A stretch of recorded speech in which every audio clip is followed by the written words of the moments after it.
السلام علیکم ورحمۃ اللہ وبرکاتہ۔ دوستو، آج کی ویڈیو میں ہم جانیں گے ایک ایسا عمل جس کے کرنے کے بعد آپ اللہ کی امان میں آ جائیں گے اور پھر کوئی بلا، کوئی جادو، کوئی شیطان آپ پر حملہ کرنے کی جرت نہیں کریں گے۔ اس لیے ویڈیو کو پورا دیکھیے گا بنا اسکپ کیے۔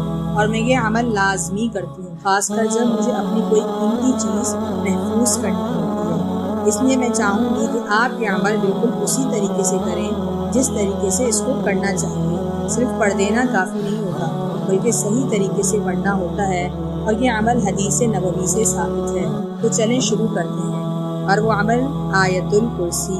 آیت الکرسی کی بہت بڑی فضیلت ہے۔ آیت الکرسی قرآن کی تمام آیتوں میں اعلیٰ اور افضل ہے۔ جیسے کہ ایک حدیث میں ہے کہ ابی بن کعب رضی اللہ تعالیٰ عنہ کہتے ہیں کہ آپ صلی اللہ علیہ وسلم نے فرمایا، کیا تجھے معلوم ہے کہ کتاب اللہ میں سے تمہارے پاس کون سی آیت سب سے افضل ہے؟ تو میں نے عرض کیا کہ اللہ اور اس کے رسول صلی اللہ علیہ وسلم ہی بہتر جانتے ہیں، مجھے نہیں پتا۔ آپ نے دوبارہ فرمایا، کیا تجھے معلوم ہے کہ کتاب اللہ میں سے تمہارے پاس کون سی آیت سب سے افضل ہے؟ میں نے عرض کیا، اللہ لا الہ الا ہو الحی القیوم۔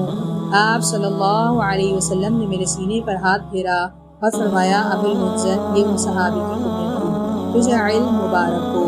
سبحان اللہ۔ تو دیکھیے یہ آیت سب سے افضل ہے۔ دوسری روایت میں ہے کہ فرض نماز کے بعد آیت الکرسی پڑھے گا، اسے جنت میں جانے سے کوئی چیز نہیں روک سکتی، اور یہ شیطان سے، جادو سے، جنات سے بھی بچاتی ہے۔ اگر کسی پر جادو ہو یا جن، اس پر آیت الکرسی پڑھ کر دم کریں، اور طریقہ کیا ہے یہ میں آپ کو بتاتی ہوں۔ جب آپ یہ آیت کسی پر دم کریں تو اس کا مفہوم ذہن میں رکھ کر اور بالکل یقین کے ساتھ پڑھیں۔ یہ ہے اصل طریقہ۔ ایسے ہی نہیں پڑھتے، بلکہ پورے مفہوم کو ذہن میں رکھ کر اور پورے یقین کے ساتھ پڑھتے ہیں۔ اب میں آپ کو اپنا تجربہ بتاتی ہوں۔ جب مجھے اپنی کوئی قیمتی چیز کہیں رکھنی ہوتی ہے تو میں آیت الکرسی پڑھ کر اسی طریقے سے جو بھی بتایا اس چیز کو دم کرتی ہوں۔ یقین کریں چیز ویسی ہی حالت میں محفوظ رہتی ہے۔